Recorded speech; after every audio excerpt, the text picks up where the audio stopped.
Ernest Borgnine was not merely an actor. He was a living paradox of Hollywood, a rough-hewn face forged by labor, discipline, and sweat, yet endowed with a rare ability to touch the most fragile layers of human emotion. He did not need a dashing appearance. He did not rely on polished glamour. Borgnine stepped onto the screen as a solid piece of real life, heavy, abrasive, impossible to ignore. A man who could embody terrifying brutality, then turn around and become the personification of loneliness, woundedness, and a desperate need to be loved. From impoverished stages where actors were paid in bread to the heights of the Academy Awards, Ernest Borgnine did not rise as a carefully manufactured icon, but as a tireless craftsman moving against the grain. His talent did not come from refinement, but from lived experience, from military discipline, from years of being deemed unsuitable for stardom. He earned glory without ever truly belonging to the glamorous world that bestowed it. Fame, awards, roles etched into film history, all of it formed the image of a solid, unshakable career. Yet behind that hardened exterior lay conflict, contradiction, uncompromising principles, and the cost of refusing to bow. Ernest Borgnine was loved for his authenticity and distanced for the very same reason. This story is not simply the journey of a star. It is an excavation of talent, tragedy, discipline, and the quiet fractures that shaped Ernest Borgnine, revealing why he was both admired and feared, and why he never ever compromised. Those uncompromising principles did not emerge by chance. They were formed early, long before Ernest Borgnine knew he would become an actor, long before Hollywood ever entered his imagination as a destination. He was born on January 24, 1917, in Hamden, Connecticut, under the name Efron Borgnino, the only son of Camillo Borgnino, an Italian immigrant craftsman, and Anna Bocelli, a woman who carried both her language and her homesickness across the Atlantic to America. The family lived under strained working-class conditions, where daily life revolved around manual labor, strict discipline, and little room for indulgence. When Ernest was just 2 years old, his parents' marriage collapsed. There was no public drama, only a separation that came too early for a sense of stability to ever take root. His mother took him back to Italy, where they spent 5 years in Carpi, a small town near Modena. There, Ernest grew up entirely as a local child, speaking Italian, living within an Italian community, absorbing the customs and rhythms of a country to which on paper he did not belong. Those years left him with an early familiarity with the feeling of not being in the right place, a sensation that would follow him throughout his life. In 1923, the family reunited and returned to the United States. That return brought quiet but profound adjustments. His father changed his name to Charles. The family name Borgnino was shortened to Borgnine, an adaptation common among Italian immigrant families at the time, meant to avoid scrutiny and ease assimilation. Ernest had to relearn English, relearn how to live, and learn to carry a new name as though it had always been his. The change was never explained in depth. It simply happened, instilling in him an early understanding that identity is sometimes not something you choose, but something you must adapt in order to survive. He attended public schools in New Haven, unremarkable academically and showing no signs of artistic or theatrical inclination. Ernest did not join drama clubs, did not dream of acting, did not gravitate toward the stage. What drew him instead was sports, competition, physical strength, the clarity of winning and losing. He was drawn to simple, direct rules.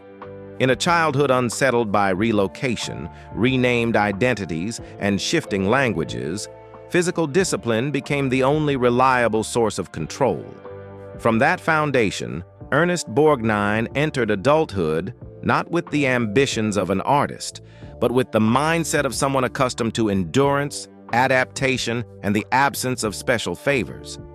In October 1935, at 18 years old, Ernest Borgnine enlisted in the United States Navy. Not out of a slogan-driven sense of patriotism, but because he needed structure, a system where people were judged by responsibility rather than background. He was assigned to serve aboard the USS Lamberton, a destroyer where daily life was measured in watches, orders, and absolute coordination among sailors. Those early years at sea taught him how to listen, how to observe, and how to place the collective above the self. Lessons he would never abandon. In October 1941, Borgnine completed his initial term of service and was discharged. The pause lasted less than 3 months. When news of the attack on Pearl Harbor reached the mainland, he did not remain on the sidelines. In January 1942, Borgnine re-enlisted, this time in the midst of full-scale war. He was assigned to the USS Sylph, a patrol vessel tasked with anti-submarine operations in the Atlantic, a tense, repetitive duty where the smallest mistake could cost the lives of everyone on board. The war years carried no glamour, only long watches, dark seas, and total dependence on the men standing beside you. Borgnine rose to the rank of gunner's mate first class, a position demanding both technical precision and personal resolve. When the war ended, he was discharged in September 1945, carrying multiple military decorations, and something more enduring than any medal, the conviction that no one has the right to place himself above his comrades. That period etched deeply into Borgnine a lifelong contempt for star behavior, for those who looked down on others and treated the collective as a backdrop for ego. Decades later, even as he became a familiar face in Hollywood, he maintained a lasting bond with the Navy.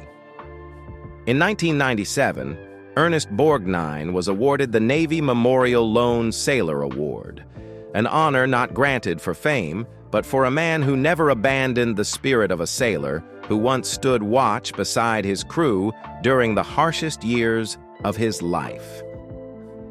Leaving the military behind, Ernest Borgnine returned to Connecticut with fresh medals and a very real emptiness ahead of him.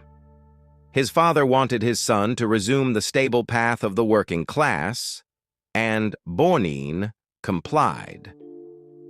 He took a job in a factory standing amid the roar of machines, assembly lines, and a rhythm that never changed.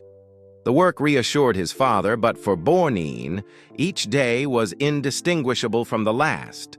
No goal, no friction, no sense of being alive. The discipline the Navy had instilled in him now felt like a form of confinement.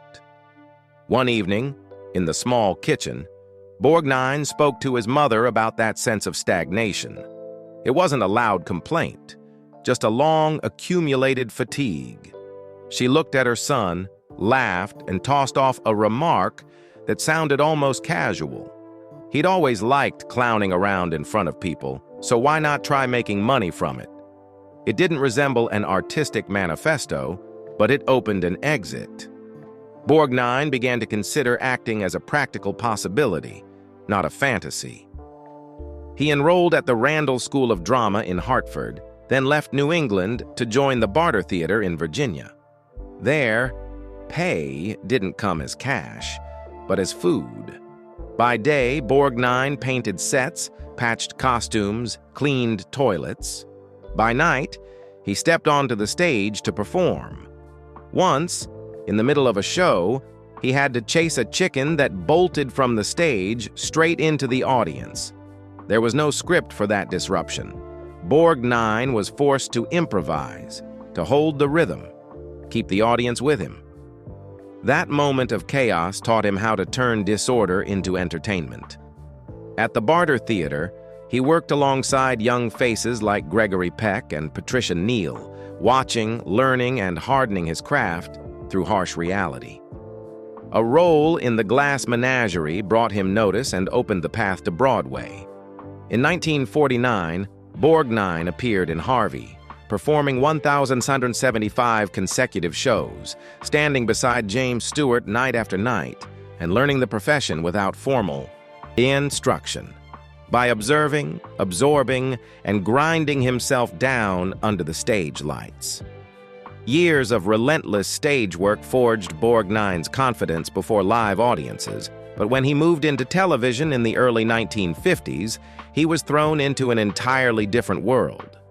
Television was completely live. No editing, no fixes, no second chances. Run long, and the signal was cut, the audience never seeing the ending. Finish early, and the studio fell into dead air, minutes of lethal silence exposing the entire crew's uncertainty. Borgnine learned to control pacing by instinct, to keep energy taut every second, because a single missed beat could collapse an entire broadcast. In 1951, he appeared on television as a villain in Captain Video and His Video Rangers. It wasn't a dream role, but it was a door. Columbia Pictures took notice of that rough face and unreadable gaze and gave him a small part in The Whistle at Eaton Falls. Hollywood, at this point, didn't quite know what to do with Borgnine. Too harsh for romance, too real for glamour. The scripts that came his way carried a familiar scent.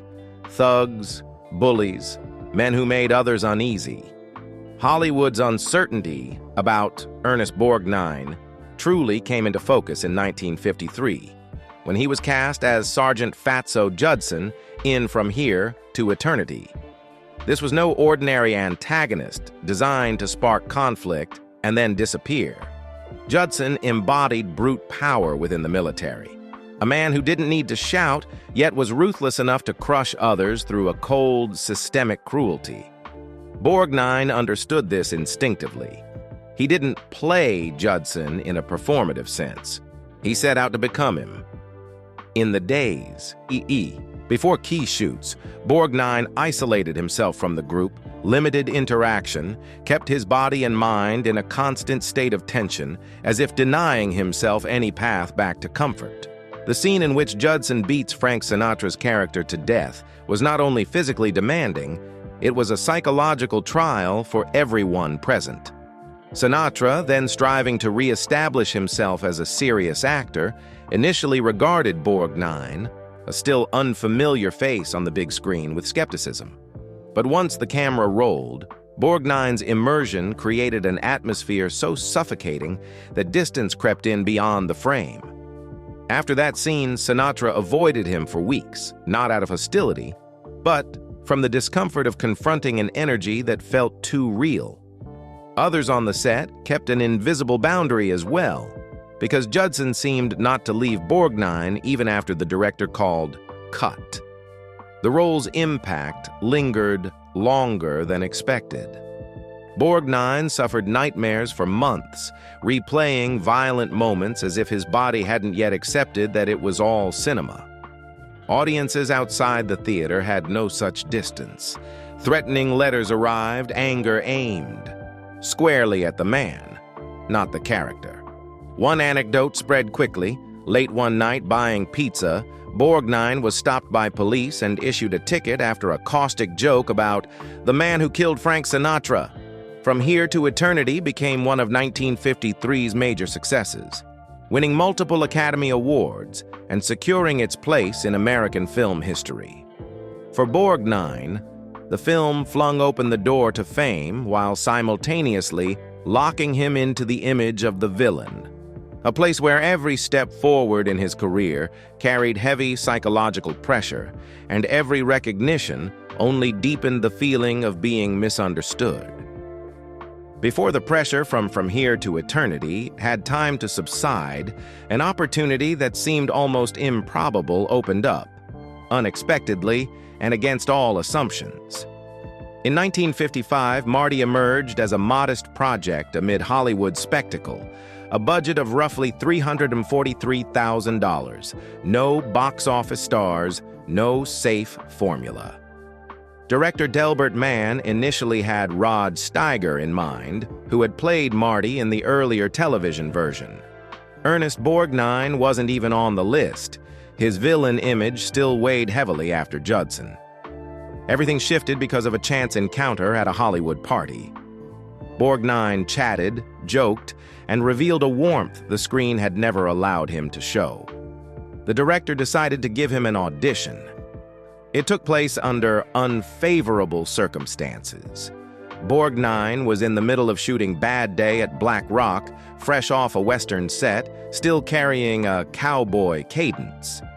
The opening moments felt off, the room guarded.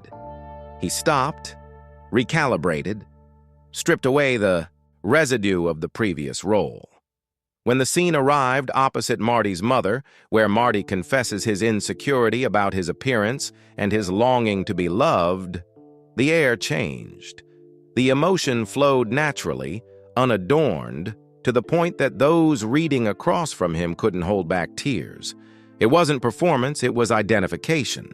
Marty became Borgnine's first leading role in film.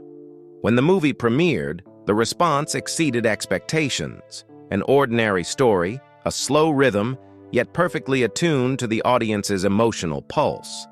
At the 1955 award ceremony, Borgnine won the Academy Award for Best Actor, surpassing James Dean, Spencer Tracy, Frank Sinatra, and James Cagney, a result that stunned Hollywood. Marty's success was more than a trophy. It forced the industry to re-examine entrenched assumptions, that cinema didn't require big budgets or glamorous faces to reach people, and that Ernest Borgnine, for the first time, was being seen as he truly was on screen. After Marty, Borgnine could have chosen the safe path, repeating the gentle, everyday character, and continuing to mine the empathy the Academy had just rewarded. He didn't. Instead, he deliberately veered away, as if intent on dismantling every box Hollywood was preparing to confine him in. In the years that followed, he moved, relentlessly across genres, from war and action to existential violence, with a clear aim: never let the audience get comfortable. That risk-taking was unmistakable in The Dirty Dozen. At 50, Borgnine played General Worden, a senior officer whose authority required no shouting. On set, he declined several suggestions to use a stunt double. In physically demanding scenes, including a jump from a moving train, Borgnine did the stunt himself, despite the risk of injury. The choice wasn't showmanship. It reflected a Navy-honed mindset. If you ask others to risk themselves, you must be willing to go first.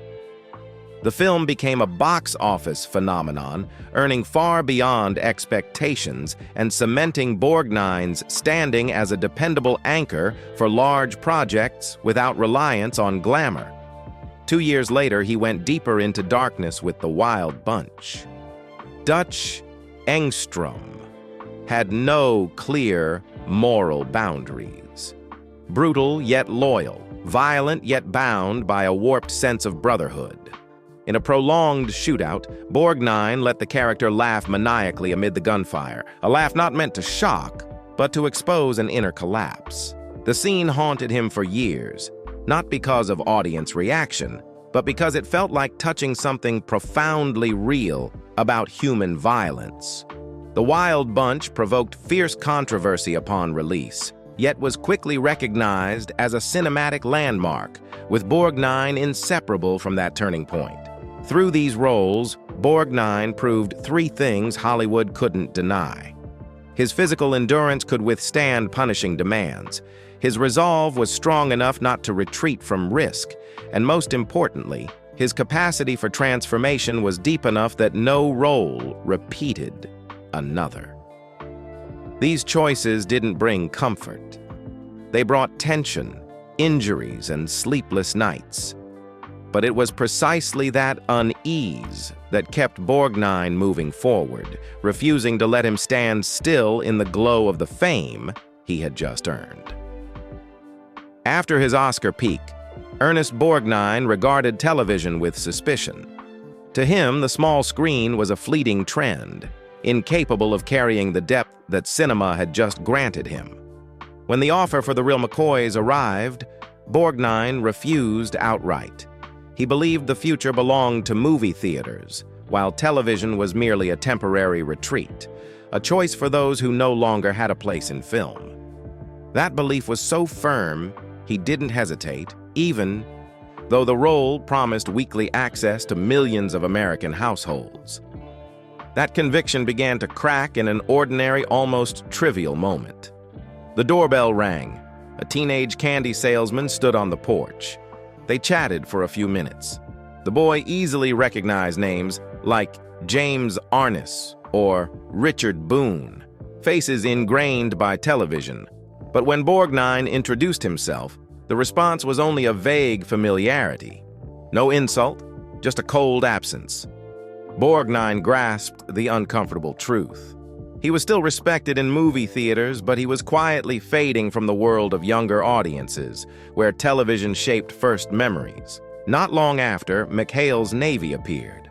Borgnine did not approach it as simple comedy.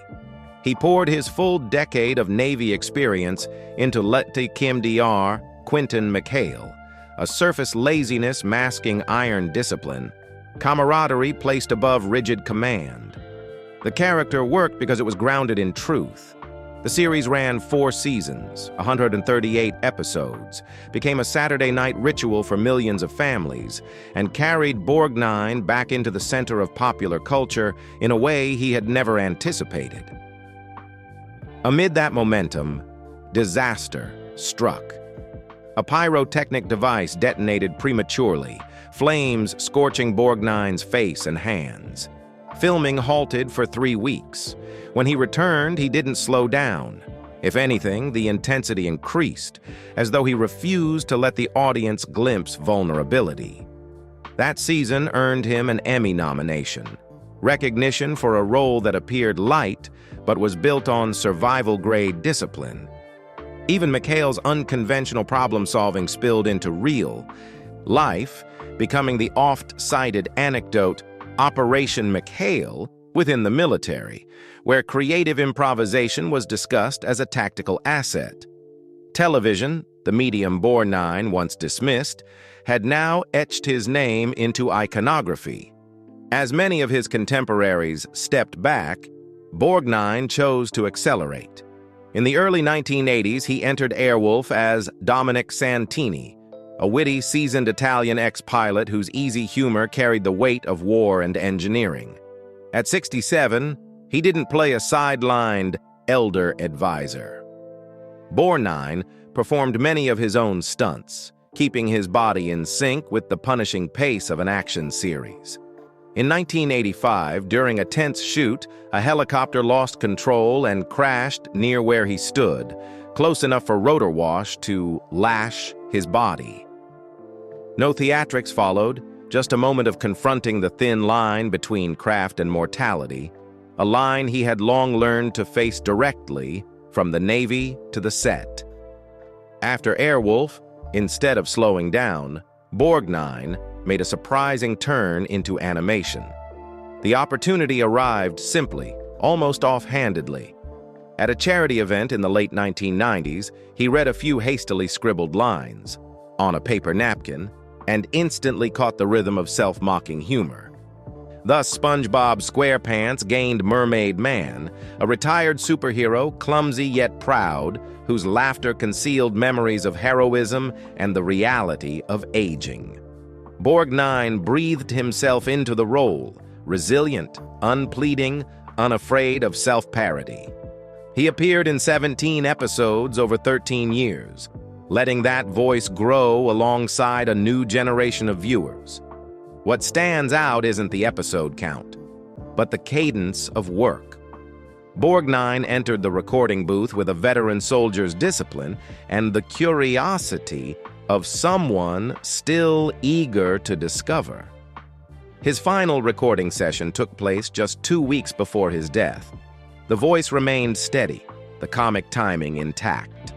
At 95, he belonged to a rare group of elderly voice actors still working consistently, not out of nostalgia, but from a belief that the craft, if practiced honestly, demands engagement until the final breath. That unrelenting work rhythm also mirrored the way Ernest Borgnine entered the first relationship of his life, not loudly, not with display, but carrying a sincere belief that private life could serve as an anchor amid professional upheaval. He met Roa Kem before he was a sought-after name. At that time, Borgnine was still feeling his way through acting, armed with Navy discipline and the roughness of years spent trading stage work for meals. Roa came to him with rare patience, accepting an unstable routine, endless rehearsal nights, roles that barely covered rent. Between them grew a quiet companionship, where affection was nurtured through shared habits rather than grand promises. They married in 1949, just as Borgnine's career reached the edge of transformation. Their early married life resembled that of many young post-war families, simple, frugal, holding tightly to each other against uncertainty.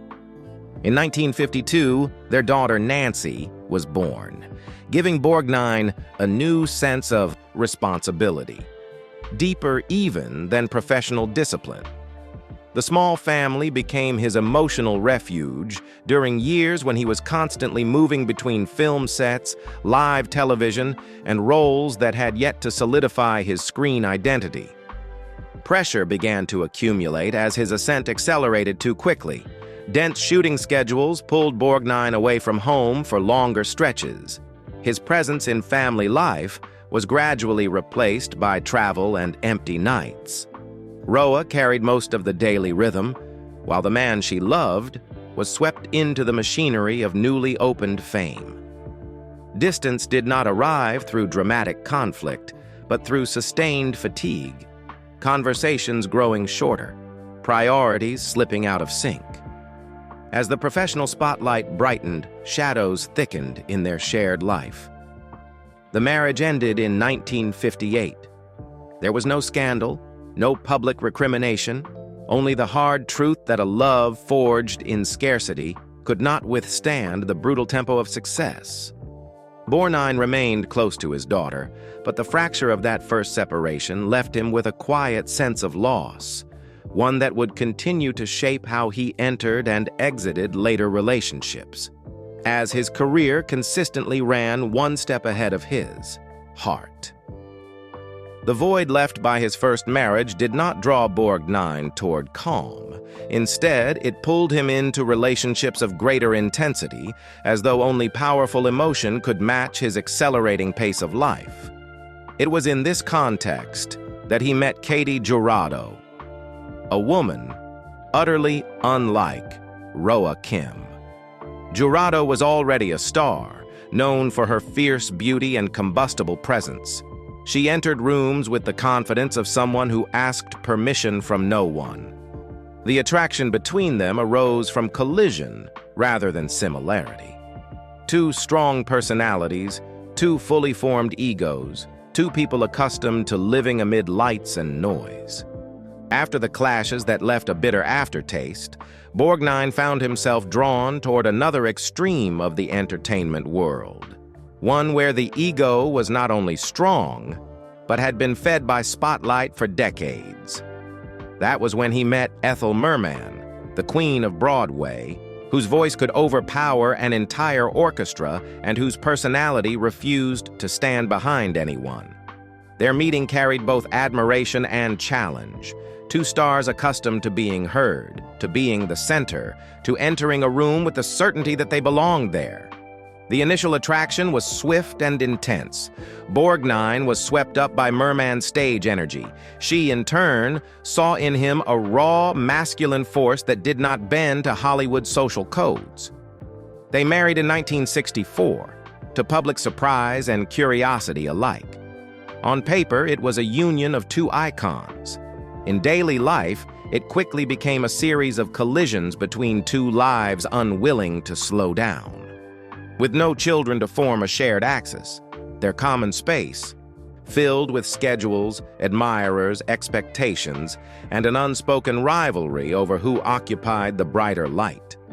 The honeymoon in Japan revealed the misalignment most starkly. Crowds gathered around Borgnine whenever they appeared. Merman, accustomed to commanding her own stage, felt sidelined within a marriage that had barely begun. Tension did not need long to erupt. Arguments escalated. The voice that once dominated orchestras now overwhelmed entire rooms. When her wedding ring was hurled into a koi pond, it was more than an angry gesture. It signaled that there was no longer room for two egos to coexist. After the clashes that left a bitter aftertaste, Borgnine found himself drawn toward another extreme of the entertainment world, one where the ego was not only strong, but had been fed by spotlight for decades. That was when he met Ethel Merman, the queen of Broadway, whose voice could overpower an entire orchestra and whose personality refused to stand behind anyone. Their meeting carried both admiration and challenge. Two stars accustomed to being heard, to being the center, to entering a room with the certainty that they belonged there. The initial attraction was swift and intense. Borgnine was swept up by Merman's stage energy. She, in turn, saw in him a raw, masculine force that did not bend to Hollywood's social codes. They married in 1964, to public surprise and curiosity alike. On paper, it was a union of two icons. In daily life, it quickly became a series of collisions between two lives unwilling to slow down. With no children to form a shared axis, their common space, filled with schedules, admirers, expectations, and an unspoken rivalry over who occupied the brighter light. The honeymoon in Japan revealed the misalignment most starkly. Crowds gathered around Borgnine whenever they appeared. Merman, accustomed to commanding her own stage, felt sidelined within a marriage that had barely begun. Tension did not need long to erupt. Arguments escalated. The voice that once dominated orchestras now overwhelmed entire rooms. When her wedding ring was hurled into a koi pond, it was more than an angry gesture. It signaled that there was no longer room for two egos to coexist. The marriage ended after just over a month, one of the shortest relationships of Borgnine's life, yet one that left the deepest reverberations. Years later, when Merman published her memoir and devoted an entire chapter to that marriage by leaving a single blank page, the silence inflicted a wound that was quiet but enduring. No accusations, no details, only a public void that made Borgnine realize that cold erasure can weigh heavier than any argument ever could. After a collapse that fueled endless gossip, Borgnine entered his next relationship with a markedly different mindset, more guarded, less demonstrative, as though he had learned that loud emotion was no longer what he needed. That was when Donna Rancourt appeared. Donna carried no Broadway aura, none of the fiery presence of an international star. Her presence was quiet, practical, oriented toward family rather than stage. It was precisely that difference that made Borgnine believe this might be a place to stop, at least to breathe. They married in 1965, as Borgnine entered one of the busiest periods of his film and television career. This marriage was built around a more clearly defined family rhythm. Children followed, Sharon, Christopher, and Diana, giving Borgnine a new role, weighted more by responsibility than emotion. He loved his children in the way of a man accustomed to action rather than words, trying to remain present amid dense shooting schedules and constant travel. A large family forced his life to fragment. It no longer revolved solely around himself or his career. That stability, though longer lasting than previous marriages, was not immune to fracture. Financial pressure, unpredictable schedules, and the distance created by Borgnine's frequent absences bred quiet exhaustion. Donna bore most of the child rearing, while her husband was drawn ever deeper into the machinery of work, not from indifference, but from an inability to slow down. Disagreements did not explode. They eroded daily, turning connection into obligation. The marriage ended in 1972. This time, the pain didn't come from scandal or public insult, but from a sense of failure before what had seemed most enduring: family. Borgnine remained close to his children, but the dissolution left a deeper silence than before, a recognition that love requires not only passion or stability, but genuine presence. That absence prepared him for the next encounter, when he would no longer seek intensity or order, but someone patient enough to walk with him to the end of the road. After years, in which family had appeared and dissolved in his hands, Borgnine entered a phase of greater emotional caution.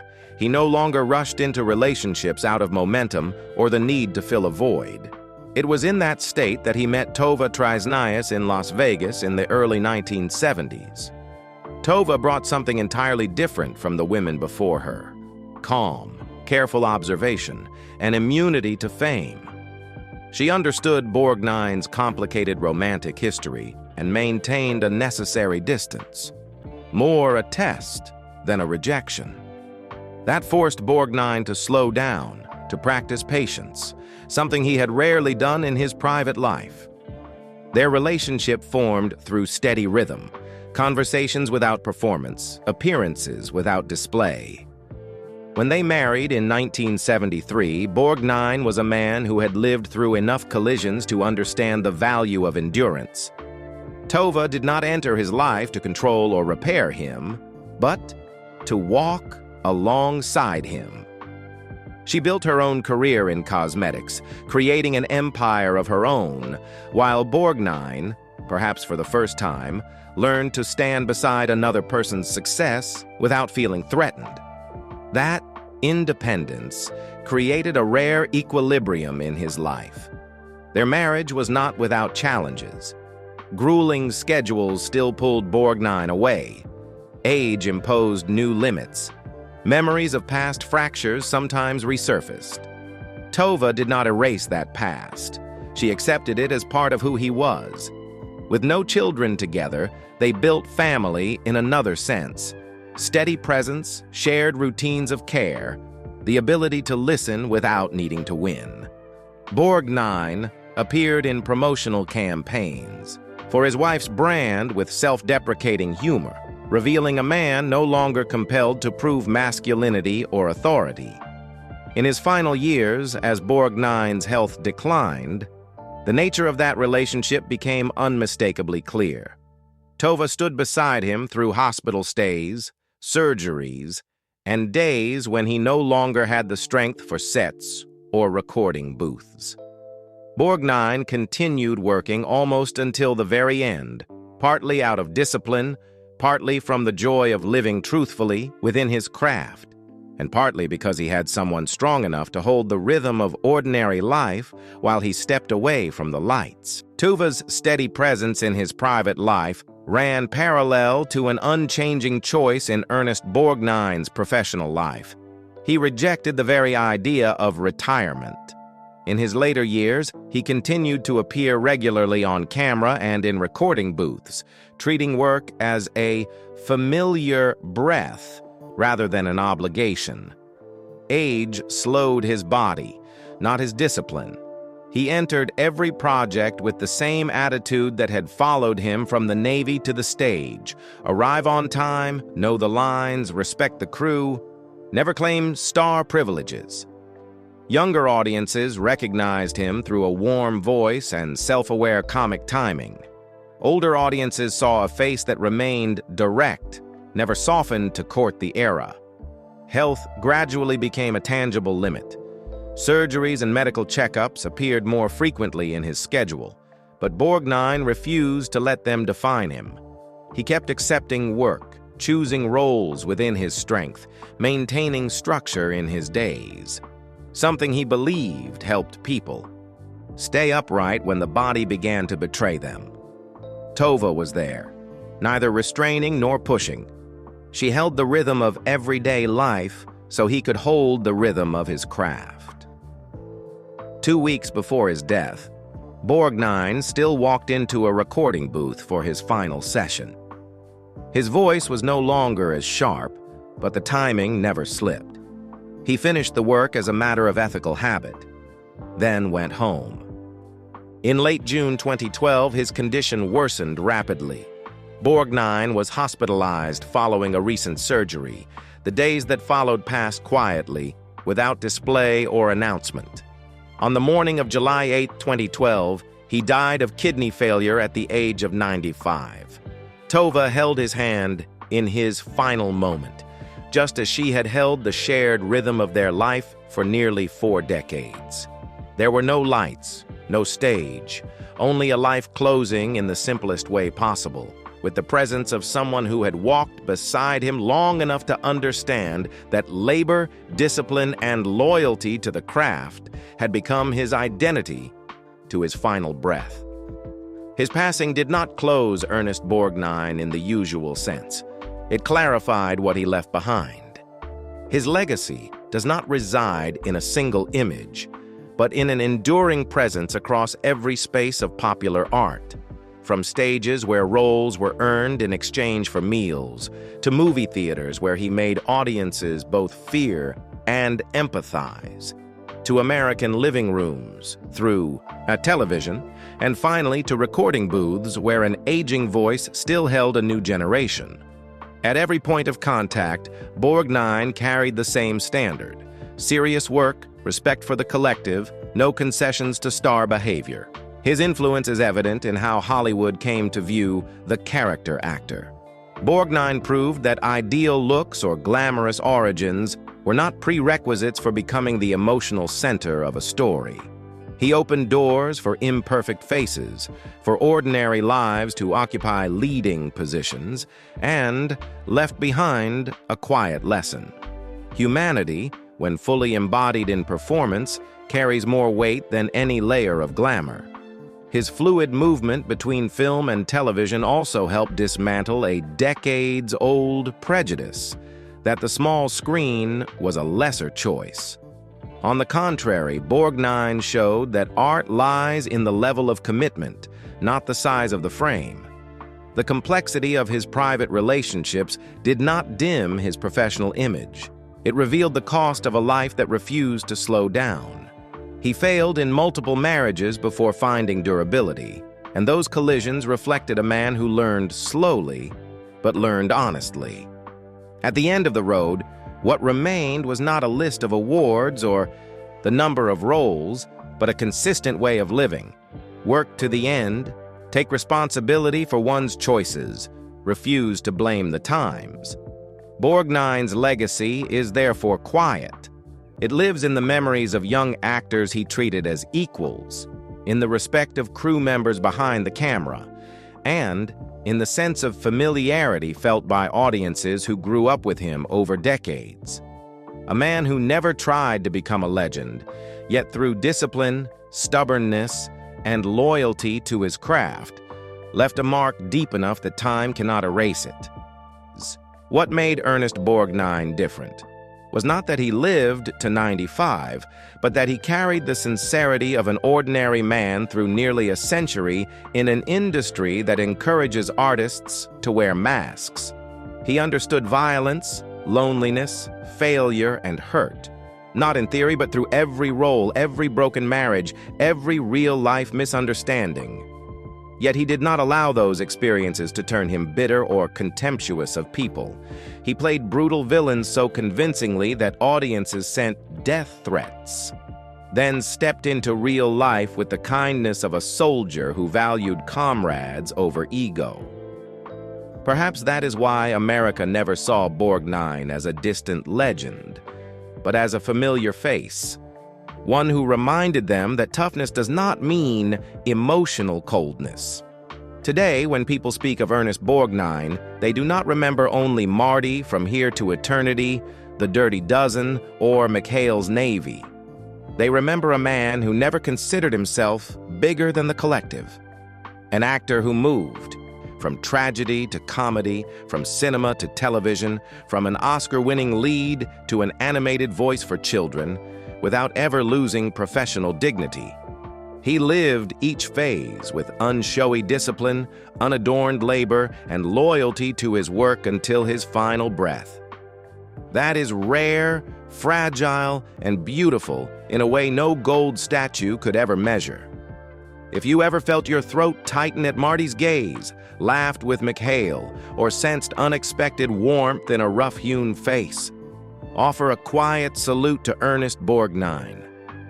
And if you wish to keep listening to stories about people who lived truthfully behind the legend, stay with us so stories like this may continue to be told.